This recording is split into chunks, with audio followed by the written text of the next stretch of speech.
Welcome back to the Single Malt Review. I'm Dave, this is Tim, and today we're delving back into Irish whiskey for a single malt from a single origin.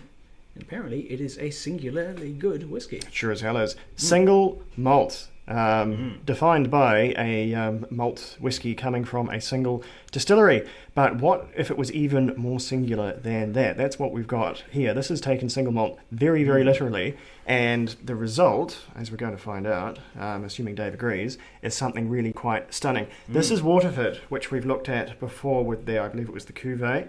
This is their single farm version. This is from just one farm. So it really, really is putting the single all the way back in single malt. This one is from the Lakefield farm, which it was in Laois. County Laois. Yep. Yes. And it is edition 1.1. So I guess this is the second edition. This is how I interpret that.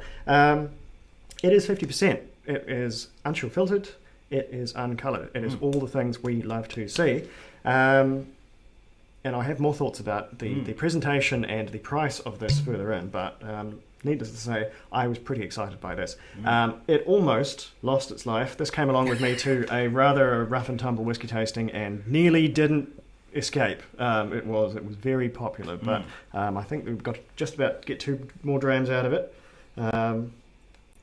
So we can give it its proper due. See how much you get out of there. Sure. I might be able to have a wee bit more. Although it is 50%, so a little goes plenty of a long way. Yeah. Oh, it is good stuff. It's very, very good stuff. It's a very Art Deco looking bottle too. It is. Vibrant blue. It is. I like texture. the colour. Yeah. I like the colour. I think it is. I have to call that bottle on the very precipice of being a bit much. I think the yellow lid might push me over the edge to saying this is a bit gauche for some reason. Yeah, otherwise, I haven't seen a glass stopper on whiskey for a while. no, that's a very German Riesling thing. But anyway, never mind. Yeah. We'll leave that there so you can. As to some of the Praise details it. on this whiskey, I had a look to see what was matured in and aged and whatnot. According to whiskylifestyle.com, it is just under 3 years and 8 months old. Matured in 46% first fill American oak, 23% virgin oak, 15% French oak, and 16% of VDN, which is some sort of Spanish wine that is matured with orange peel for flavour. Yeah, So it sounds like an unfortunately transmitted disease, but it is not. It is a very, very bizarre thing. It was something that I learned today, which is increasingly unusual. VDN, which stands for just the direct Spanish translation for orange wine. I thought for one haunted moment that they were actually making wine out of oranges over there, but they're not. They're making wine and they are steeping it in peel. So not to be confused with orange wine, like a style which is broadly similar to rosé, and you get a lightly coloured wine. No, not it's like different the- again. Not like the hippie awfulness that is the orange wine movement, which has largely died out, only to be replaced with the pet nat movement, and now my life is a nightmare all over again. But anyway, I won't grumble about wine over here. What's not nightmarish is this whiskey. That smells amazing. Yeah, it's very, very bourbon forward. The bourbon is first and foremost on the nose, but also for 50% there is a radical gentility to the nose. You can Usually get 50% and under 4 years old. you can get right on in there, and it does not give your nose the boot one bit. It's so gentle, so creamy, so delicious. There's currants and marmalade.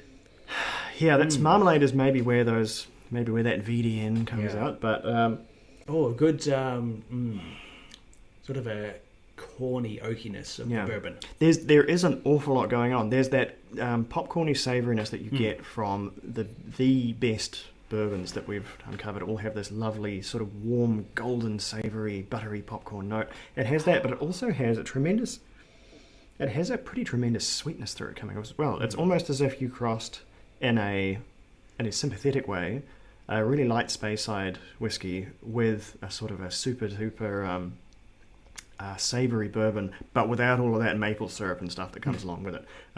What this lacks probably is a lot of spice. There's not a huge quantity of spice there. It's a fairly clean and crisp whiskey.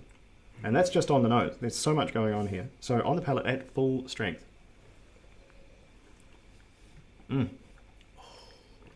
And again, it's so, I mean, comparatively still drinking something that's halfway to being pure alcohol, but it is so gentle and so it lulls the palate into a false sense of security.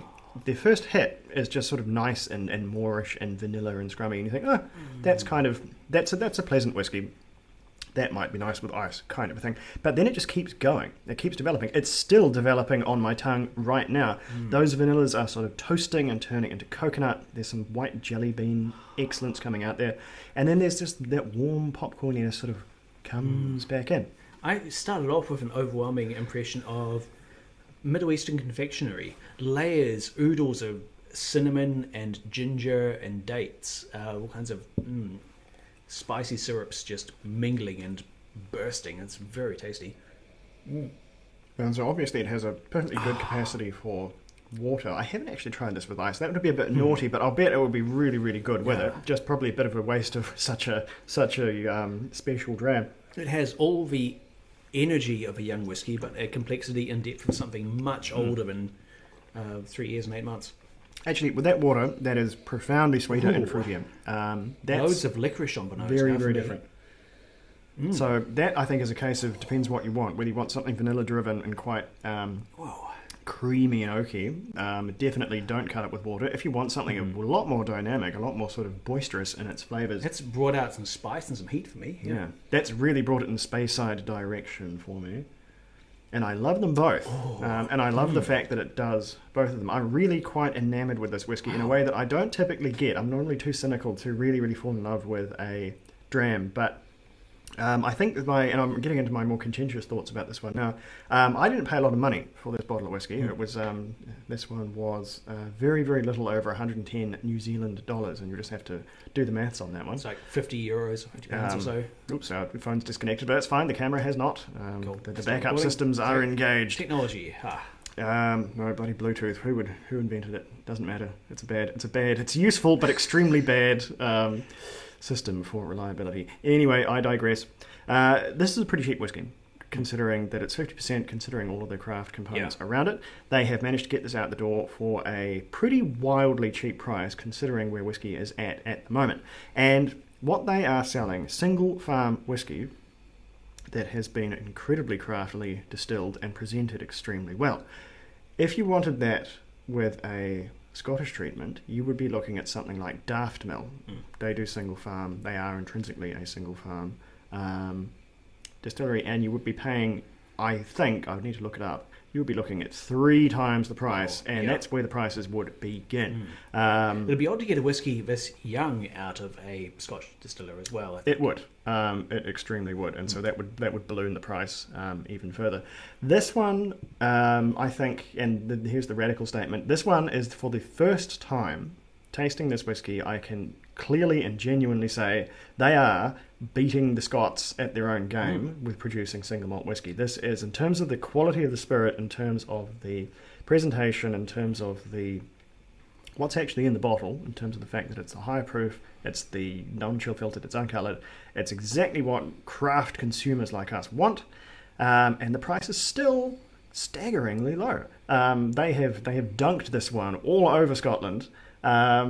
And yeah, Scotland has no answer at the moment. Everything's so expensive. So long may this continue. It surely can't, because this is doing nothing but winning awards. And now I'm gushing over it. So there are other single farm origin whiskies in the series. Oh, there are, and I really want to try them because I think they're all the same price. So you may be seeing whatever other goodies they come up with in the single farm range. But for now, I'm just glad that this one did make it out there, or I'd be in the gun for another bottle, because there's no way I was not going to get this one have its praises sung. So I think I've sung them suitably. Do you have any summarization for this one?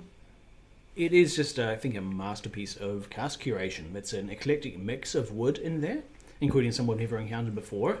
But hell, it absolutely works in abundance. It is at the younger end of single malt whiskey, but at the higher end when it comes to just sheer quality and expressiveness. What this reminded me of, what this took me straight back to, and I've forgotten the name of it now, you might better help me out. What was the Swiss whiskey that appeared out of our blind tasting round?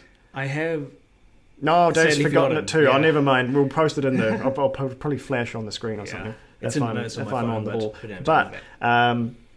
that was a similar case of this is astonishingly good, and it's not astonishingly good because of casks involved or anything. It's astonishingly good because it has started from a really good place. Just the spirit is so scrummy. The quality distilling aspect of it is just unbeatable, and that's what it most reminded me of. And that was our joint favourite out of that entire calendar. So that should go some way to tell you something. Yes. Scores wise. This is going to be a pretty fat one. It's going to be a pretty fat one in the 90s for me. This is 94 points. The things this whiskey could do with an age statement, or maybe it will go wrong, I don't know. But I think there's so much room for this to develop. If this was 8 years old, 10 years old, I think this might be absolutely flabbergastingly good. As it is, it's pretty jolly good anyway. Yeah. So yeah, that's me. What do you think? All right, well, this one from 91. This is solid gold medal whiskey. It is just a kind of like a masterclass in doing more with less, so less aging, but more of everything else that can be crammed in to add quality and character.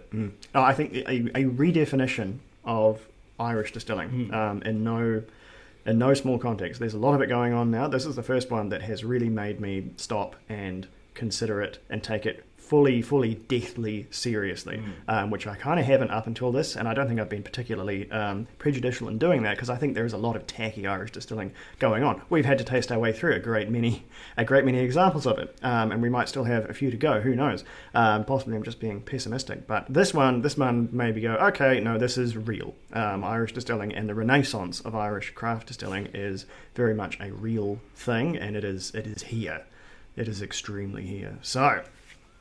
We will be extremely there on a next one. We might be going somewhere exotic, as we want to do another exciting bump for the year. So join us for that one, Slandra, and we will be right back.